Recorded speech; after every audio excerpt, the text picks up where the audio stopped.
ঠাট্টার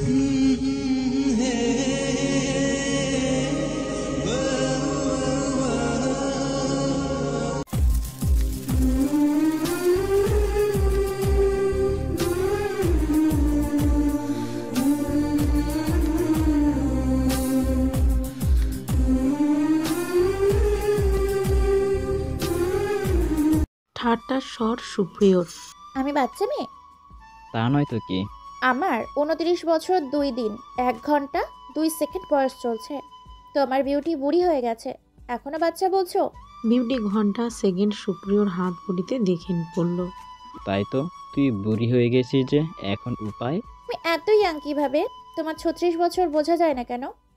বিদেশে জিম করেছি না, ওখানে থাকলে বয়স বেশি হলেও বিদেশের ছোঁয়ায় আর জীবনযাত্রার জন্য বয়স বোঝা দেয়।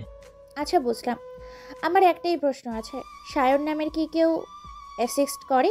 হ্যাঁ, আমার প্রিয় বন্ধু, আবার ছোট ভাইয়া বলতে পারিস সায়রকে। সায়রের সঙ্গে কাকতালীয়ভাবেই বিদেশে পরিচয় হয় আমার। ওর বাবার আর একটা বিয়ে করার কথা শুনে মনের দুঃখে আর দেশে আসেনি, বিদেশেই বিয়ে করে সংসার করছে সায়র। তবে ওর ফেসটা আমাকে নিতে হয়েছে, বলতে পারিস একটু মিল অমিল রেখেই বিদেশ থেকে ভালো একটা সার্জারি করিয়েছি। ছবিতে বা একবার দেখায় কেউই ধরতে পারবে না আমি সায়র নই সুপ্রিয়। সায়র কখনই দেশে আসবে না। সায়র আমার জন্য এত কিছু করেছে যে ওর কাছে আমি আজীবন ঋণী হয়ে থাকবো। কিন্তু আপনার চেহারার বদল আনার কি প্রয়োজন ছিল? আপনি তো এমনিতেই আসতে পারতেন। প্রয়োজন ছিল, শুধু চেহারায় না, নাম ধাম সব কিছুতেই পরিবর্তন না আনলে শত্রুপক্ষ আমাদের চিনে ফেলতো। আমাদের কখনোই শত্রুকে দুর্বল ভাবা উচিত নয়। আচ্ছা বুঝলাম। আপনি এতগুলা বছর আড়ালে ছিলেন কেন? সরি, সবটা জানার কৌতূহলটা আপনার জন্যই হলো।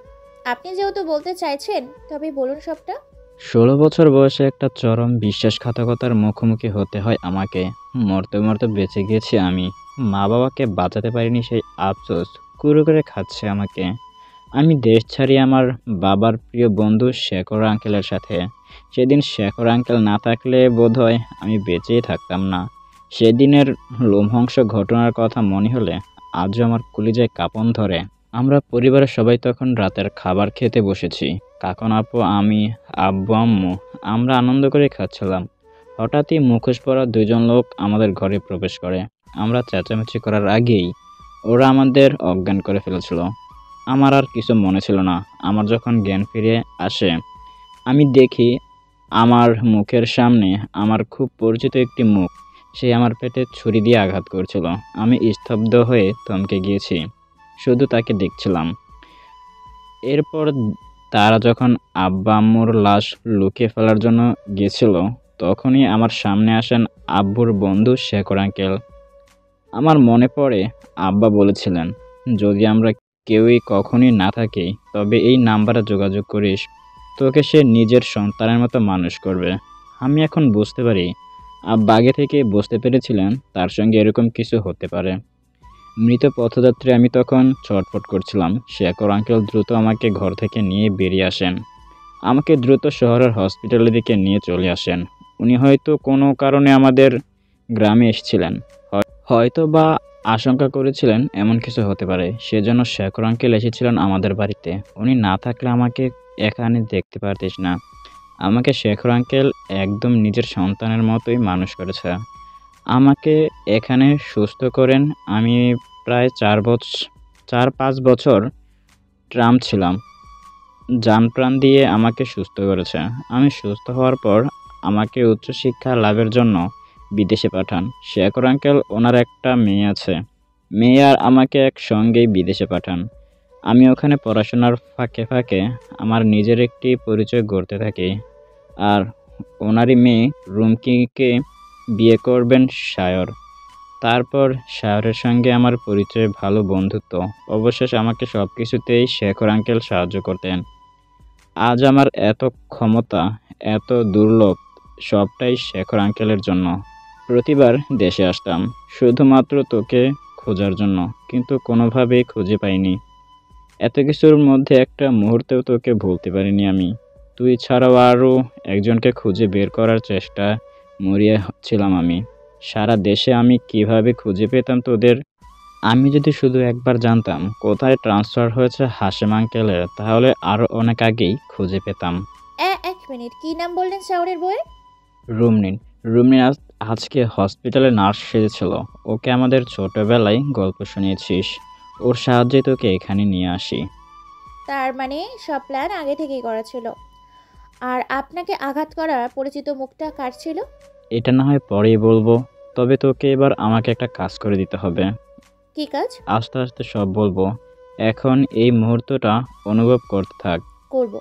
তার আগে আপনার কাজে লাগতে পারে এমন একটা ইনফরমেশন দেওয়ার ছিল। কি রকম? সেদিন রাহেল আপু মানে মিনহাজ স্যারের বোন, ওনারা দুজন আমাদের বাড়িতে এসেছিল, এটা জানেন? হ্যাঁ, জানবো না কেন। ওদের তুই তো আসতে বলেছিলি। তোর ওই বসের হাতও তো ধরেছিলি রেস্টুরেন্টে। বিউটি হেসে ফেলল সায়রের ছেলে মানুষই দেখে, বলল, বাপরে, এত হিংসুটে কেন আপনি? তো হব না? সে আমার সুখে সিনিকে আমার থেকে কেড়ে নিতে চাইবে, আর আমি বসে বসে দেখবো? এবার আসল কথায় আসা যাক। কি ইনফরমেশন? মিসেস রাহেলা যেদিন আমাকে প্রথম দেখেছিলেন সেদিন অদ্ভুত বিহেভ করেন। প্রথমে আমার হাতের বার্থ সাইড দেখলেন, সব পরিচয় নিলেন। ওনাকে অস্বাভাবিক লাগছিল। সেদিন উনি বলেছিলেন মিনহাজ স্যারের পরিচারিকা তিনি, কিন্তু আমাদের বাড়িতে গিয়ে তিনি বললেন মিনহাজ স্যার ওনার নিজের ভাই। মানে আপনার পরিচয় দিয়ে মিনহাজ স্যারকে সুপ্রিয় বানানোর চেষ্টা করলেন। হসপিটালেও মনে হয়েছিল মিনহাজ স্যার কারো শেখানো বুলি আওড়াচ্ছেন। সেই অনুযায়ী সুপ্রিয় হওয়ার অনেক চেষ্টা করেছিলেন মিনহাজ স্যার, কিন্তু আমাকে যে কেউই এসে নিজেকে সুপ্রিয় ভাই বলে দাবি করবেন, কিন্তু আমি কি বিশ্বাস করব? আমি মারিয়ামকে সব সময় বলতাম সুপ্রিয় ভাই আমার সামনে এলেই আমি তাকে অনুভব করতে পারবো। তাহলে আমাকে প্রথমেই কেন চিনতে পারিসনি? চিনতে পেরেছিলাম হয়তো। আপনার উপস্থিতিতে বারবার আমার মনে হতো আপনি আমার খুব কাছের। সুপ্রিয় ভাইকে ভুলেই যেতাম আপনার উপস্থিতিতে। সুপ্রিয় ভাইকে আঁকতে গিয়ে আপনার চোখ এঁকে ফেলেছি বারবার। আসলে আমার আপনার সঙ্গে বিয়ে ঠিক হয়ে গেছে এটা মানতে পারিনি, তাই আপনি আমার সামনে এলে বিরক্তিটাই বেশি অনুভব হতো। আপনি সুপ্রিয় ভাই হতে পারেন, এটা আমি মানতেই চাইনি। তাহলে এত সহজে সায়রকে সুপ্রিয় ভাই মেনে নিলি কিভাবে? আমার বার্থডের রাতে আমি আপনাকে চিনেছি পুরোপুরিভাবে। মানুষ কিন্তু প্রিয় মানুষের উপস্থিতিতে তার কল্পনার মানুষকে ভুলে যায়।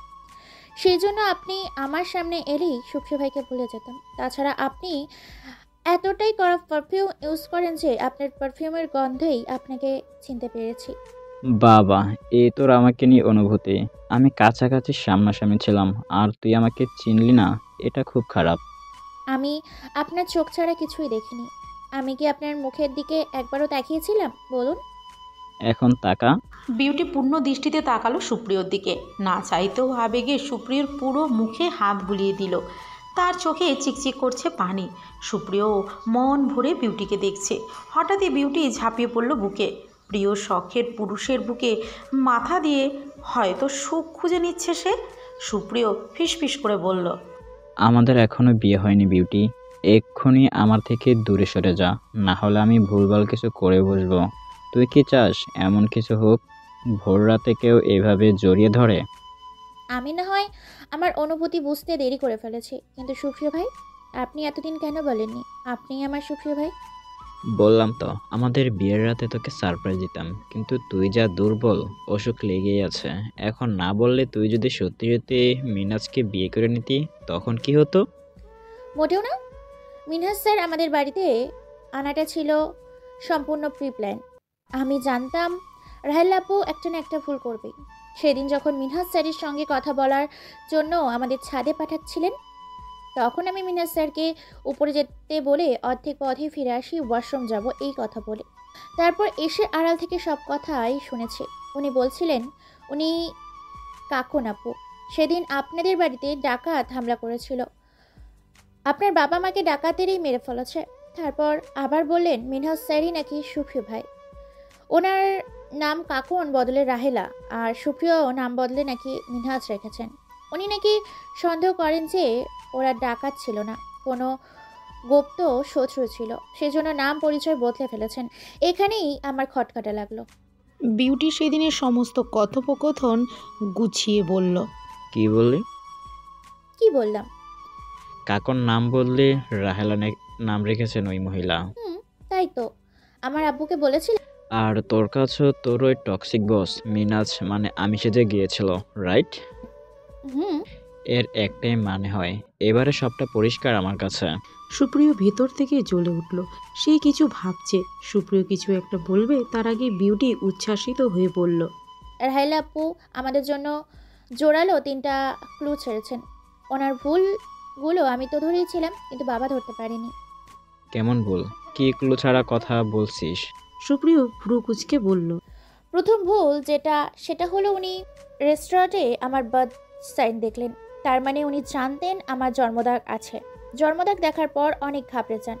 তারপর স্বাভাবিক হতে সময় নিলেন। আমার জন্মদাগের ব্যাপারে আপনি, আমার বন্ধু মারিয়াম আর আমার ফ্যামিলির কেউ জানতো না। আপনি তো আপনার বোন কাকন আপুকে আমার শৈশবের সব কিছুই বলতেন। নিশ্চয়ই আমার জন্মদাগ সেটাও বলেছেন। তার মানে এটা পরিষ্কার রাহেলা আপুই আপনার বোন কাকন। আর উনি মিনহাজ স্যারকে সুপ্রিয় ভাই সাজিয়ে পাঠিয়েছেন। আমাকে পুরোপুরি বিশ্বাস করতে মিনহাজ স্যারের গলায় নিখুঁতভাবে মেকআপের সাহায্যে খাটা দাগ বসিয়ে দিলেন। আমার বিশ্বাস নিশ্চয়ই মেকআপটা উনিই করে দিয়েছিলেন। সব কিছুই ঠিক ছিল, কিন্তু দাগটা উনি ভুলবশত ডান পাশে বসিয়েছিলেন। কিন্তু আমি তো জানি সুপ্রিয় ভাইয়ের গলার দাগটা বাম পাশে ছিল। লাস্টে যখন আমাদের দেখা হলো, তুই তখন 8 বছরের ছিলি। এত কিছু মনে রেখেছিস তুই? আপনার এই কেটে যাওয়া দাগের কথা আমি ভুলবো? কখনোই না। আচ্ছা দেখ তো, এখনো দাগ আছে? আছে আছে। আমাকে অ্যাসিড মারতে আসার দিন আপনার ঘাড়ের বাম পাশে সেরকম কাটা দাগ দেখে থমকে গেছিলাম। তারপরও আমার মন মানতে চায়নি আপনি সুপ্রিয় ভাই, কিন্তু বার্থডে রাতে আমি শিওর হয়েছি আপনি আমার সুপ্রিয় ভাই। হ্যাঁ, তোর বাকি যে কথাগুলো কাকন আপুকে ঘিরে মনে হয় সেসব বল। প্রথমটা তো বললাম। দ্বিতীয় যে ভুলটা হলো, আমার আব্বুর যখন ট্রান্সফার হয় তখন ছিল জানুয়ারি ফেব্রুয়ারি মাস। সেই সময় বন্যা হয় না। উনি বলেছেন ডাকাত হামলা করেছিল। সাধারণত বন্যার সময় ছাড়া ডাকাত হামলা করে না। কাকন আপু নিজেও বন্যার কথা বলেছিলেন আব্বুকে ঘটনা বলার সময়। আর তৃতীয় ভুল যেটা উনি করেছেন সেটা হলো উনি আর মিনহাজ স্যার আপন ভাই বোন না। এটাও পরিষ্কার ছিল আমার কাছে। যদি তাই হতো উনি মিনহাজ স্যারকে প্রথমে আমার কাছে সুপ্রিয় সাজিয়ে পাঠাতেন না, সরাসরি আমাদের বাড়িতেই পাঠাতেন আমাদের বিয়ের কথা বলতে। কারণ উনি চাইছিলেন আমি মিনহাজ স্যারকে বিশ্বাস করে নিজে রাখি, তাতে করে ওনার উপর আমার সন্দেহ হবে না। এমনটা তিনি কেন চাইছিলেন সেটা এখনও আমার কাছে পরিষ্কার না। তবে ওনার প্রতি সন্দেহটা ওনার এই ভুল থেকেই গাঢ় হয়। প্রথমে আমি আর মারিয়াম ভেবেছিলাম আপনাকে রাহেলা ওরফে কাকন আপু আটকে রেখেছে। তারপর জোর জবরদস্তি ব্ল্যাকমেল করে আমাদের শৈশবের কথা শুনে মিনহাজ স্যারকে পাঠিয়েছেন। আমাদের ধারণা থেকেই আমরা প্ল্যান করি মিনহাজ স্যারকে সুপ্রিয় ভাই মেনে নিয়ে বিয়ে অবধি বিষয়টা এগিয়ে আনবো, এবং বিয়ের দিন রাহেলা আপুকে কিডন্যাপ করে আপনাকে খুঁজে বের করবো। এমনিতে তো রাহেলা আপু বাড়ি থেকে বের হয় না, তাই বিয়ের দিনেই সিলেক্ট করি কিডন্যাপের জন্য। কিন্তু তার আগেই যখন আমি আপনাকে চিনে ফেলেছি তখন কিডন্যাপ করে কি করব? তাই আমাদের প্ল্যানটা ক্যান্সেল করি। তোর সুপ্রিয় ভাইকে এখন কেউ সূচের আঘাতও দিতে পারবে না। আটকে রাখা তো দূরের ব্যাপার। এখন আমার হয়ে তোকে যে কাজটা করতে হবে সেটা পরে তোকে জানিয়ে দেব, আর সেই অনুযায়ী কাজ এগোবে। আশ্চর্য, এখন বলছেন না কেন? কি কাজ করতে হবে? আহা, বললাম তো পরে বলবো। অনেক কথা হলো, ভোর হয়ে আসছে। এবারে চল, তোকে হসপিটালে যেতে হবে। যাব না, আমি এখন সুস্থ। আপনি থাকলে আমাকে কোনো অসুখই ছুতে পারবে না। কথা শেষ করে বিউটি দোলনায় চেপে বসল, উৎফুল্লতার সঙ্গে বলল। ভোরের মনোরম করা বাতাস, সঙ্গে প্রিয় মানুষ আমার সুপ্রিয় ভাই। দোলনায় চেপে দোল খাবার অনুভূতি আপনি বুঝবেন না সুপ্রিয় ভাই। জোরে জোরে দোল দিন। পড়ে যাবি তো, আস্তে আস্তে ধাক্কা দিচ্ছি। আমাকে আগলানোর মানুষ এখন আছে তো। আপনি থাকতে আমি কখনোই দোলনা থেকে পড়বো না, এটা আমার বিশ্বাস। সুপ্রিয় দোল দিল। বিউটি খিলখিল করে হেসে উঠল, আর সুপ্রিয় তার সুকেশিনীর সেই মাতাল করা হাসিতে মুগ্ধ হলো, আর প্রাণ ভরে শখের নারীকে দেখতে লাগলো। আহ, কি সুখময় মুহূর্ত! চারপাশে সুখেরা যেন দোলা খাচ্ছে। দোলনায় চেপে বসা, কিলকিল করে হাসা বিউটিকে সদ্য 18 বছরে পা দেওয়া তরুণীর মতো লাগছিল সুপ্রিয়র কাছে।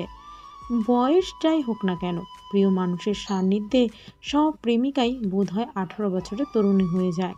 বিউটি দোলনা থেকে নামলো, বলল। চলুন, এখন আমাদের যেতে হবে। আপু আম্মু আমাকে হসপিটালে না দেখলে অনেক চিন্তা করবেন। হ্যাঁ চল। বিউটি অগোছালোভাবে দালালের সুপ্রিয় লক্ষ্য করে বলল। বিউটি, তোর পেট দেখা যাচ্ছে। চমকে গিয়ে বিউটি মাথা নিচু করে দেখলো এলোমেলো খয়েরি রঙের শাড়ি আর তার ধবধবে সাদা পেট। ইস, কি লজ্জা! আজকে কি আমাকে এইভাবে মারতে চাইছিস নাকি? ওহে কন্যা, সামনে লেখো নিজের রূপকে।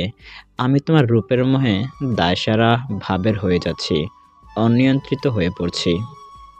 বেশি নিয়ন্ত্রণ হারাচ্ছেন, আসেন একটু চুমু দিই। বিউটি গাল এগিয়ে দিল। সুপ্রিয় ঠোঁটে ঠোঁট চেপে বলল। সত্যি চাস চুমু দিই? চাই তো। বিউটির ঠোঁটে চোখে মুখে দুষ্টুমি। সুপ্রিয় গোল চোখে বিউটিকে পলকহীনভাবে দেখল। সুপ্রিয় দূরত্ব ঘুচিয়ে বিউটির নৈকট্যে গেলে শুকনো ঢোক গেল বিউটি একটু পিছিয়ে গেল। সে তো মজা করতে কথাটা বলেছে, কিন্তু সুপ্রিয় যে সত্যি সত্যি আসবে সে কি জানতো? সে চোখ মুখ খিচে বন্ধ করে ফেলল। চোখ বন্ধ অবস্থাতেই সে তার গালে ঠান্ডা হাতের ছোঁয়া অনুভব করলো। সে আরও একটু ভয় পেল, কিন্তু মিনিট পেরিয়ে গেল। যখন দেখলো সবটা স্বাভাবিক, তখন সে পিটপিট করে চোখ খুলল। তাকে দেখলো সুপ্রিয় ভাই শুধুই তাকে মুগ্ধ হয়ে দেখছে। তার চোখে এক রাস মুগ্ধতা, চাহনিতে নেই কোনো অশুদ্ধতা, নেই কোনো অপবিত্রতা, শুধুই তার গালে হাত দিয়ে আদুরেভাবে হাত বোলাচ্ছে। সুপ্রিয় মিষ্টি কণ্ঠে বলল। তুমি সামনে এলে তোমার গাল ছোবো, চুমু দিতে বললেও গাল ছোবো, কানের পাশের গাল স্পর্শ করব। সে তুমি যতই মানা করো না কেন, তুমি হলে আমার পবিত্র ফুল। তোমাকে অপবিত্র করার সাধ্য কারো নেই, আমারও না। বিউটি সুপ্রিয়র ভাবনায় মুগ্ধ হয়ে তাকিয়ে রইল। ভীষণ লজ্জায় মুচড়ে গেল সে। সে শাড়ির আঁচল ফেলে লজ্জা থেকে বাঁচতে দৌড়ে পালাতে চাইল। সুপ্রিয় হাসতে হাসতেই তার পিছু পিছু ছুটল। তাদের খিলখিল হাসির শব্দে মুখরিত হলো চারপাশ। বিয়েটা 2 মাস পেছনোর পর মিনহাজের অফিসের চাকরিটা বিউটিকে করতে হচ্ছে। সুপ্রিয় ভাই চাকরিটা আগে ছেড়ে দিতে বললেও এখন চাকরিটা ছাড়তে বারণ করছে নিজেই। নিজেদের স্বার্থেই এখন তাদের অনেক কিছুই করতে হবে। বিউটি রেডি হয়ে বের হচ্ছে, পরনের সুন্দর পিঙ্ক কালারের নিউ ড্রেস। প্রায় অনেকগুলো নতুন 3 পিস তাকে সুপ্রিয় ভাই কিনে দিয়েছে। এসব ড্রেস না পরলে নাকি বাবু রাগ করবে। অজ্ঞতা সুপ্রিয় ভাইয়ের কথা রাখতে বিউটিকে নতুন ড্রেসই পরতে হয়েছে। তবে এত সব কিছুর মধ্যে সে বুঝতে পারে তার শরীরটা অবশ হয়ে আসে। মাঝে মাঝে ঝিমঝিম করে মাথা, মনে হয় সর্বাঙ্গের রক্ত হিম হয়ে আসছে। তবে সেটা বাড়িতে জানানো হয় না, জানালে আরেক বিপত্তি বাঁধবে। সবাই তাকে নিয়ে চিন্তা করুক সেটা সে চায় না। মারিয়াম এখন নিজের বাড়িতেই থাকে। সৃজানকে আর খুঁজে পাওয়া যায়নি কোনোভাবেই। পুলিশ কোনো কিছুই ট্রেস করতে পারেনি। যেহেতু তাকে ডিস্টার্ব করার মতো কেউ নেই, সেহেতু আর কোনো ভয় নেই মারিয়ামের। আগের মতো এখন সে নিজের বাড়িতে থাকে বাবা মায়ের সঙ্গে। বিউটি ভীষণ লজ্জা পাচ্ছে। তাকে নতুন ড্রেসে দেখলে সবার রিয়াকশন কেমন হবে সেটা ভেবেই লজ্জায় সে শেষ হয়ে যাচ্ছে। সন্দীপ তার কিচেনে ব্রেকফাস্ট তৈরি করছে। শাহানা বেগম তাকে কাজে সাহায্য করছেন। বিউটি আর তাকে কখনোই আলাদা চোখে দেখেনি শাহানা বেগম। সন্দীপ আর লিপনের বিয়ের প্রায় 10 বছর হতে চলল, অথচ তাদের এখনও একটা বাচ্চা হয়নি। সমস্যাটা সন্দীপ তার। লিপন মাঝে মধ্যে বাচ্চা নিয়ে অশান্তি করলেও শাহানা বেগম বা হাশেম আলী কখনোই সন্দীপ্তাকে বাচ্চা নিয়ে কিছুই বলেনি। লিপন বাচ্চা নিয়ে অশান্তি করলেও তাকে এই 10 বছরে কখনো কটু কথা তো দূর, ছেড়ে যাওয়ার কথা মুখেও আনেনি। সে যেমন মা ডাক শোনার জন্য মরিয়া, লিপনও তো তেমন বাবা ডাক শোনার জন্য আকুল হয়ে আছে। তাই মানুষটা মাঝে মধ্যে একটু অশান্তি করে থাকে। সেই জন্য সন্দীপ্তা লিপনের কথা গায়ে মাখে না। তবে শাহানা বেগম আর হাশেম আলীর জন্য লিপন তেমন কিছুই বলতে পারে না। সন্দীপ্তা মাঝে মধ্যে ভাবে, এমন মায়ের মতো শাশুড়ি, বাবার মতো এমন শ্বশুর পেয়েছিল বলেই না সে এত সুখী। শুধু যদি একটা বাচ্চা হতো তবে বোধহয় তার জীবনে সুখের কোনো কমতি থাকতো না। এই পৃথিবীর বুকে বোধহয় কেউই পরিপূর্ণ সুখী নয়। প্রতিটি মানুষের ক্ষেত্রেই এমনটা হয় বোধহয়। চতুর্দিকে সুখ থাকলেও একটা না একটা দিক থেকে অসুখী হয়ে থাকে। সন্দীপ্তা মনে করে তার সব সুখই কপালে রয়েছে, শুধু মা হওয়ার সুখটা বোধহয় আল্লাহ তার কপালে লেখেননি। শাহানা বেগম মেয়েকে বেরোতে দেখে হাঁক ছেড়ে বললেন, কোথায় যাওয়া হচ্ছে? বিউটি দাঁড়িয়ে পড়ল মায়ের ডাকে। ভাবছিল লুকিয়ে চলে যাবে। আজকে সে আলাদা ড্রেস পরেছে, এটা সে কাউকেই দেখাতে চাইছিল না। বলল, অফিসে যাচ্ছি আমার জননী। খাবার টেবিলে বস বিউটি, আমি খাবার দিচ্ছি।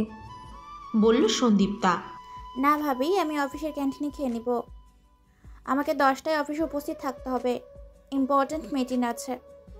এমনিতেই আমার অসুখের জন্য অনেক কাজ পেন্ডিং রয়েছে, যাচ্ছি আমি। বিউটি, তোকে চাকরিটা ছেড়ে দিতে বলেছিলাম না, এখনও ছাড়লি না? আল্লাহ দিলে তোর আব্বু তো তোকে অভাব বুঝতে দেয়নি, তবে কেন তোকে চাকরি করতে হবে? আমার একটা কথাও শুনিস না কেন? কড়া কণ্ঠে মেয়েকে শাসানোর ভঙ্গিতে বললেন শাহানা বেগম। আশ্চর্য আম্মু, এর আগে তো আমার চাকরি নিয়ে তোমাদের সমস্যা হয়নি, তবে এখন কেন সমস্যা হচ্ছে এত? আগে আর এখনকার মধ্যে অনেক তফাৎ আছে। তোর তো অভাবে রাখছি না, তবে চাকরি করে কি করবি তুই? এই তো কয়েকদিন আগে জ্বর থেকে উঠলি, একটা মাস রেস্ট নিলে কি হবে তোর? আমার নিজের জন্য করব আমি চাকরি। ইদানিং আমাকে নিয়ে একটু বেশি টেনশন করছো না আম্মু? এই এক্সট্রা টেনশনের কারণ কি আম্মু বলো তো? শাহানা বেগম থম মেরে রইলেন। তিনি কিছু বলবেন, তখনই লিপন রেডি হয়ে আস্তে আস্তে বলল। আম্মু, ওকে আটকাচ্ছ কেন? রোজগার করুক না, বাড়িতে বসে থেকে কী বা করবে? শুধু শুধু বোর হবে। তার চেয়ে ভালো অফিসে গিয়ে সব্বার সঙ্গে থাকলে ভালো লাগবে, কাজের মধ্যে থাকবে। এই কাজটাই তো আমি করতে দিতে চাইছি না। আর বোর হবে কেন বলছিস? একটাও রান্না জানে তোর বোন? 2 দিন পর তোর বোনের বিয়ে হবে, তখন সে কি করে সংসার করবে? দরকার পড়লে আমি আমার বোনের বাড়িতে 4-5টা কাজের লোক ঠিক করে দেব। ছোট থেকেই ও কখনো রান্নাঘরে গিয়েছে? তবে শ্বশুরবাড়ি গিয়ে কেন রান্না করবে? লোকে তো তোর বোনের মুখ দেখে দেখে খেতে দেবে। আমাদের বিউটি কি যেমন তেমন মেয়ে নাকি? ওকে যে পাবে তার ভাগ্য কতটা ভালো বলেন তো। সন্দীপ্তা টেবিলে খাবার দিতে দিতে বলল। লিপন ইশারায় সন্দীপ্তাকে কাছে ডাকলো। সন্দীপ্তা কান পেতে দিল। লিপন ফিসফিস করে বলল। আমি যা দেখছি তুমিও কি তাই দেখতে পাচ্ছ? আমার বোন নতুন ড্রেস কিনেছে, ভাবা যায়? আগে দেখেছি। মেয়েটাকে লজ্জা দিতে চাইছি না, দেখলে আবার না খেয়েই দৌড়ে পালাবে। আমি মাকেও বারণ করে দিয়েছি। ওকে কতটা হ্যাপি লাগছে দেখেছো? এত বছর থেকে তো ওর এই খুশিটাই দেখতে চাইতাম। আজকে কি যে আনন্দ হচ্ছে! শোনো, ওর জন্য আমি এতদিন যাবৎ যত ড্রেস কিনে রেখে দিয়েছি তোমার কাছে, সব কয়টা ওর আলমারিতে গুছিয়ে রেখে আসবে। আচ্ছা, এখন খাও। মা, বাবা কোথায় গো? পাড়ায় নতুন লোক এসেছে, তার সঙ্গে তোর বাবার ভাব হয়েছে দারুণ। গল্প করতে বসলে দিন দুনিয়া ভুলে যায়। কল করেছি, আসছে এখন। তা ভালোই তো, গল্প করলে বাবার মন মানসিকতা ভালো থাকবে। সুন্দর সময় কাটানো তো এই বয়স। বিউটি খাবারের ঘ্রাণেই বসে পড়ল টেবিলে। দেরি হলে হোক, নিজের পছন্দের রান্নার গন্ধে সে সব ভুলে যায়। তোমরা কি ফিস করছো? জোরে বলো, আমিও শুনি। তোমায় কেন বলবো বিউটি? দেখেছেন মা, আপনার মেয়ে কষা মাংসের গন্ধে সুরসুর করে টেবিলে বসে পড়েছে। শাহানা বেগম হেসে ফেললেন। বিউটি ঘিয়ে ভাজা পরোটা ছিঁড়ে মাংস কষা দিয়ে পুরো 3টে পরোটা শেষ করলো। খাওয়া শেষ হতেই দেখলো 9:30 বাজে। বিউটি তড়িঘড়ি বাড়ি থেকে বের হলো। অফিসে রিক্সা বা অটোতে যেতে 50 মিনিটের মতো লাগে। সে গেট থেকে বেরোতেই কেউ একজন তাকে টেনে একটা গাড়িতে বসিয়ে দিল। বিউটি চিৎকার করার সুযোগও পেল না, তার আগেই তাকে তুলে নিয়ে গাড়িটা ছুটলো। গাড়িতে বসে বিউটি চেঁচামেচি করতে লাগলো। এইভাবে চেঁচাবি নাকি আমাকে একবার দেখবি? বেশি চিল্লালে লোকজন আমাকে কিডন্যাপার ভাববে। অফিসে পৌঁছাতে কতক্ষণ বাকি আছে তোর? সুপ্রিয় ভাই, তো তোর কি মনে হয় আমি ছাড়া কারোর ক্ষমতা আছে যে তোকে রাস্তা থেকে তুলে নেবে? আপনি জানেন আমি কতটা ভয় পেয়ে গেছিলাম।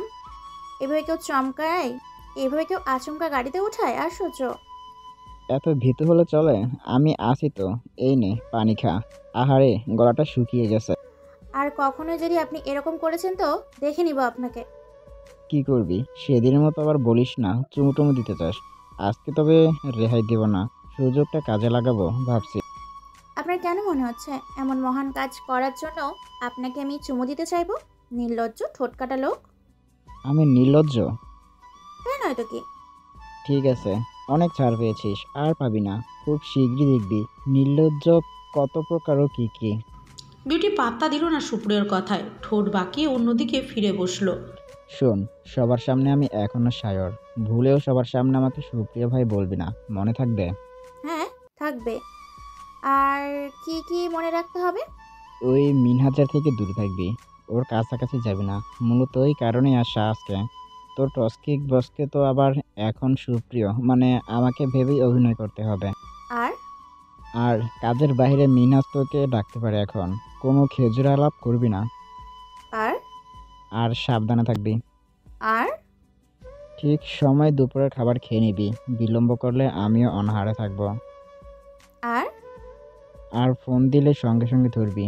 কোনো অজুহাত শুনবো না। আর ফিক করে হেসে দিল বিউটি। সুপ্রিয় চড়াও হয়ে বলল, কি? আর কি বলছিস তুই? একটা টেনে চড় বসাবো। শোন, ভুল করেও যদি আমার অবাধ্য হয়েছিস, চাপকে সিধে করে দেব। আচ্ছা, তারপর?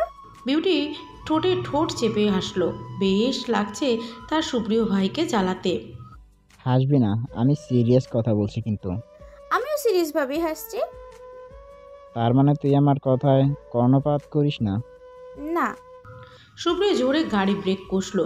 সামনের দৃষ্টি স্থির করে বলল, নাম গাড়ি থেকে। ও মা, কেন? নামতে বলছি তাই। আশ্চর্য, রেগে যাচ্ছেন কেন? গর্ধব, তাকিয়ে দেখ, তোর অফিস এসে গেছে। বিউটি তাকিয়ে দেখলো তার অফিসের ঠিক সামনে সুপ্রিয় গাড়িটা থামিয়েছে। বিউটি গাড়ি থেকে নামলো না, বলল, আপনি রাখলে কিন্তু দারুণ লাগে। একদম আমাদের ছাদে যেই বাদর আসে না রোজ, ওর মতো লাগে। কি মিষ্টি দেখতে ল্যাজ দুটো। সত্যি। হ্যাঁ। বিউটি এবারও জোরে পেট ফাটা হাসি হাসলো। সুপ্রিয় কিছু না বুঝে চোখ উল্টে তাকালো। বিউটি গাড়ি থেকে নেমে বলল, আসি বাদর তো। সুপ্রিয় ভাই। সুপ্রিয় অদ্ভুতভাবে মাথা চুলকালো। বিউটি জিভ দেখিয়ে বলল, বাদরের মতো দেখতে আপনি। মেলে নিলেন যে। তা লেজ দুটো কি প্যান্টের ভেতরে লুকিয়ে রেখেছেন? দেখান তো। নাকি এখনো ছোট আছে লেজগুলা? সুপ্রিয়র এতক্ষণে বোধগম্য হলো।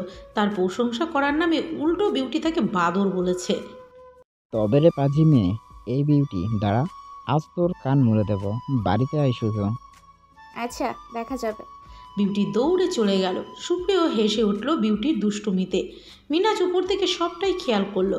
তার রাগ হচ্ছে বিউটি আর সায়রকে একসঙ্গে এভাবে দেখে।